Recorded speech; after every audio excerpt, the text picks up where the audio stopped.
Okay, it's 2 p.m. and we'll start the presentation. This webinar will be on the employee register, the training module, as well as the qualification module, and how you can actually use online WHS to really manage not only all your employees' inductions, but also all their qualifications and so forth.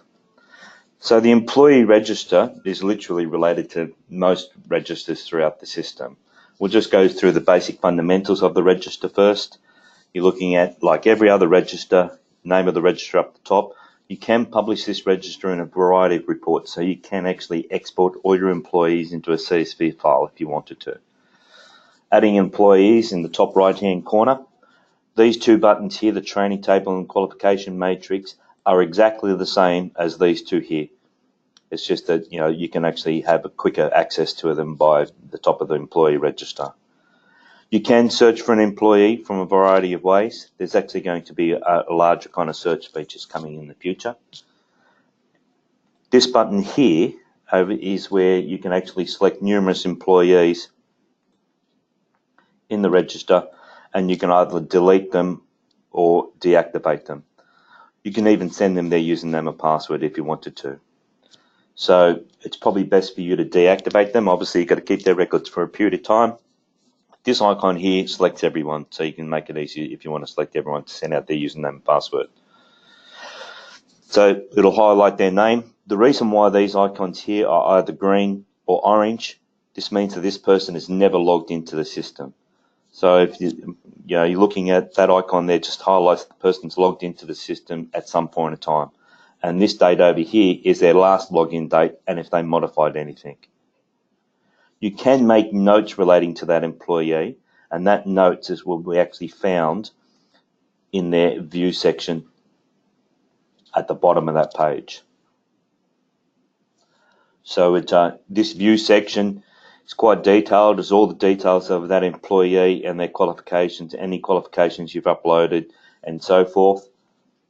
You can actually generate this into a PDF, but you can also do it as an ID card. So if you have uploaded the person's image and so forth, it creates an ID card, which is quite handy for some companies.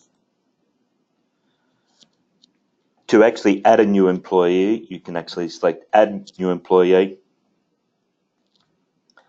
upload the graphic as mentioned, enter their name. You can relate them to a site by just selecting that site, or you can relate them to multiple sites by holding down the control button and selecting another site. If you want to relate a person to every single site, usually if you're the safety officer or HR or the manager or upper management, you would actually relate them to the site in red. That is what's called your general site. Usually that will be your company name. You need to relate them to a position, and that is quite important because that's actually going to pick up some of your matrix in the qualification matrix. And you're looking at, you can relate them to a supervisor. If you relate them to a supervisor here, if this person has been injured or logged in an incident, it'll actually email alert that supervisor. A lot of people leave this blank. There will be encryption codes into this later. You can put the date of birth if you want to do and so forth. These icons here, if you did actually select volunteer, it will go into the volunteer register. So, but most of the time you'll actually select them as normal employees. If I come down here, this feature here is a very good feature. You can actually select the green plus sign and you can actually enter a qualification inside the system. So what that means is that you actually create your own qualification list here. You can put an alert date so you can actually find out prior to that person expiring. So when you actually use the date, you select the month, select the year, then select on the date to lock that date in. And obviously you would need to do an expiry date, and it would need to be after that date. You can actually enter an ID of that item. You can actually upload a scanned document here, and you're looking at, if you did upload a scanned document there, just make sure if you've scanned it, you open it up again, save as PDF, because it's not a true PDF and it mightn't upload. And you can enter as many qualifications as you wish. You can put their email address in if you definitely want them to receive an email alert of some sort. Make sure you do that. And then you would select Save and Set Permissions. When you're entering an employee for the first time, you would select Save and Set Permissions, but when you're entering or updating an employee's details, you would actually just select Save. So let's just say, for an example, we'll just go out here and I'll just select permission levels next to it. If you select Save and Set Permissions, it'll bring up this permission level section. In this permission level section, really, it's only 3 major permission levels: the employee, admin, and manager. Every person who's actually added after you've actually received your system will be set as an employee default. What you need to do to change the permission level, you untick that permission level and you would actually select the permission level and save. So an admin permission level would actually see this page when they log in. So if you've actually logged in and you see this page, that means you're an admin permission level. You can see everything from every single site in the system and everyone's details. If you select it as manager permission level, when they log into the system, they will see this with a management icon, which opens up an admin panel just like the admin does, but this is filtered for this site only. So the management permission level only manage their individual site.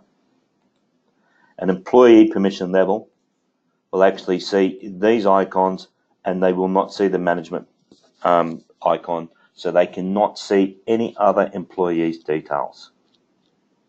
Every single person that logs in the system will have their own to-do list, and that to-do list where you can actually set things. But have a look at the to-do list webinar, and that'll give you more details of that. So let's go back to the employee register.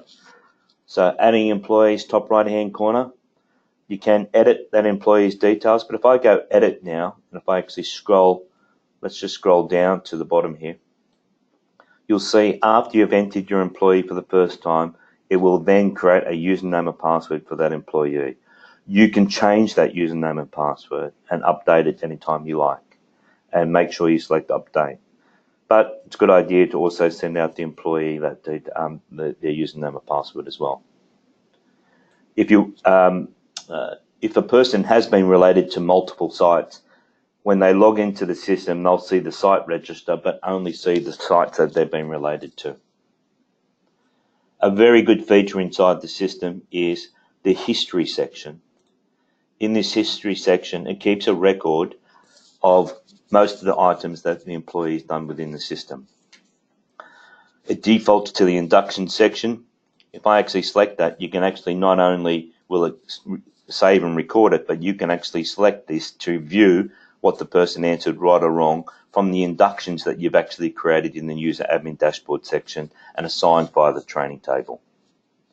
You could print this out, sit down in consultation with the system, the employee, make notes. You can generate all these inductions into a PDF.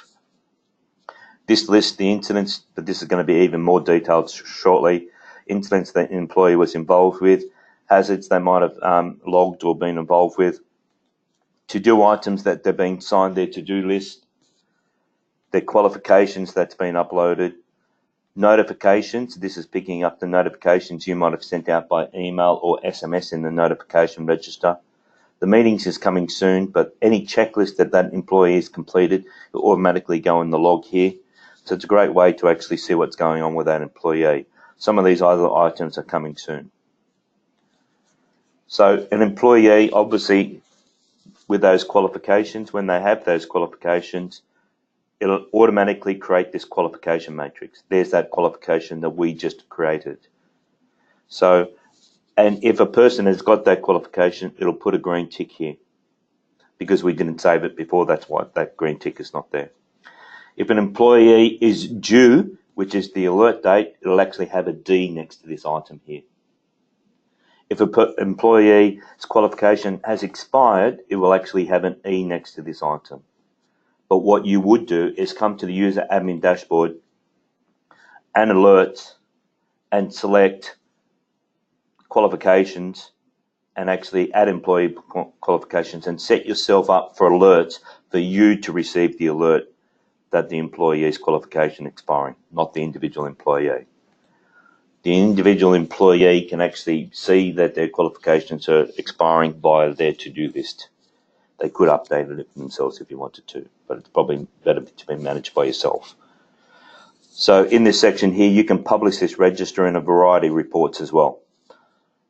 The system automatically creates a training needs analysis, and it does that via the organisational position section. It's a great idea for you when you get your system, select edit next to each position, come down to this section, add training requirements or inductions, or add qualifications, and just tick what that position needs to do, either inductions and training requirements or qualifications and update. If an employee has been related to the position of whatever it may be, and they do not have what you've actually selected as their qualifications needed and their inductions needed to complete, in the qualification matrix, it'll actually highlight this is yellow to say that this person doesn't have that qualification. You either need to speak to the person, get all their details and say, excuse me, I need your Cert 3 in individual support. So if they don't have it, well, obviously that person needs to be changed from that position, or you need to send them off to a course to get that done. So this is a great feature, especially when you combine it with that section there. And hence why when I mention about entering an employee, it's very important that you actually relate the employee to the appropriate position. So think about that when you're actually doing that. There's certain companies that definitely need to do working with children or police checks to do that. You would enter that in relating to your employees when you're doing their qualifications. And then depending on what kind of worker they are, you would actually tick those tick boxes to say that they need that. And then you'll be able to see that come up that they mightn't have it. And it's amazing how many companies thought that their employees had all those qualifications and they didn't. Or, they just a lot of the time the person actually didn't even supply it. So that's a great feature for you to use. Now let's go to the training matrix. And very similar to the training matrix, when you actually, instead of entering a qualification and automatically creating a matrix, you can actually, via the user admin dashboard, build your own online inductions inside the system. And I'm going to show you how easily and effectively you can do that. You select Add Induction. You can relate an induction to a site. You could relate it to an activity machine and so forth. You'll see soon they'll be actually even in those items. So you'll be able to scan the forklift QR code, for an example, and not only do a checklist, incident, a hazard form, a maintenance form, but also the induction from one QR code. You can actually relate it to a position, but you can also relate it to an external course. So you could actually say the course date is this is the course name, maybe some information on the location, and even you might want to upload the document and so forth and then create. But most of the time, it's just related to a site. You would enter the name of the induction or the title, and let's say, for an example, resize this as 72. And we're going to center it, just like using a Word document. You could upload your logo there if you wanted to, but let's do a pass mark. You can actually make the person have a new number of attempts. If they fail, maybe making a silly mistake, you might give them three attempts at doing the induction. If they failed 3 times, then really at the end of the day, you probably want to be notified then. So you can select your name to get notified, and you can even actually notify it if you actually if they've completed it. So if the person's failed 3 times, it will notify you that, and what will actually happen is you can sit down in consultation with the person. But let's create this induction.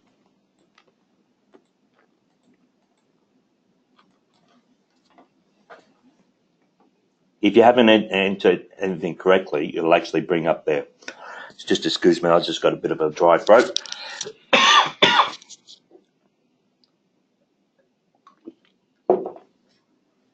will cut that out of the recording. So let's enter a title of the induction, come down here and create. it's put it into this register. The next process you would do is hit Manage Quiz. So, brings up a section you can enter text or copy and paste. If you are going to copy and paste, you would actually use Control-V to copy and paste into this field and use this document here. I could actually make that a heading 1. Come down here and I can enter a question. I can make it a checkbox, which is probably the best. And I can add as many options as I wish and select the right answer. I can insert another slide. You could upload a picture. Just like uploading an attachment.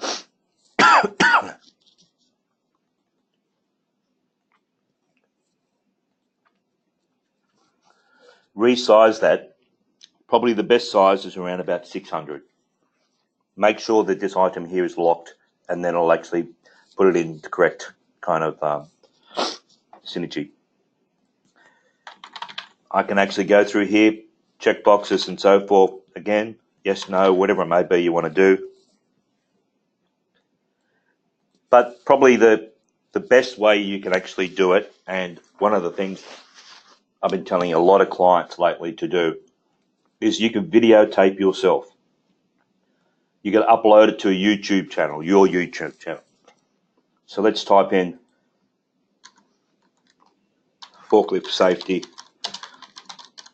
YouTube.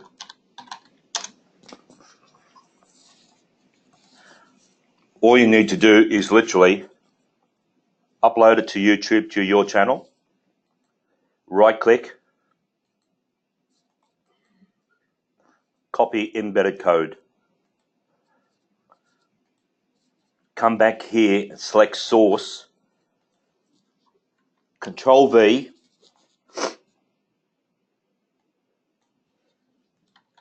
enter a question and check boxes. So now you can actually create your own online e-learning module. The best thing about this section here as well is you can actually add another question to this slide, especially if you're doing videos, and this is kind of a new feature. Since you're doing videos, you can actually add as many options as you want or many questions as you want to that slide. So make sure that they're actually watching the entire video. Let's go update. Once that is done, if I select View Quiz, I can print out that QR code. If I've made it when I was actually creating it, which I did, I made that public. Public means that if you scan that QR code, it would bring up that induction on your phone. You wouldn't even have to enter a username or password. But this also creates a nice little printable kind of document. So if you did want to do a classroom process, you could actually just print this sheet out. But if I actually go to the View Induction, there's that induction name that we actually created.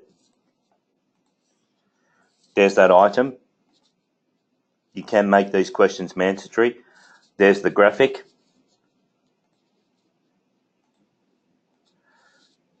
And here's the video. You can play that video, they can answer the questions. Hence why it's good to do multiple ones. They can select save. It'll give them a pass mark or whatever it may be if I completed all those right questions. It'll actually highlight what I've got right or wrong. I can click there to redo the induction and complete it. I can actually sign off on screen, and the end result will go back into the employee's qualification table.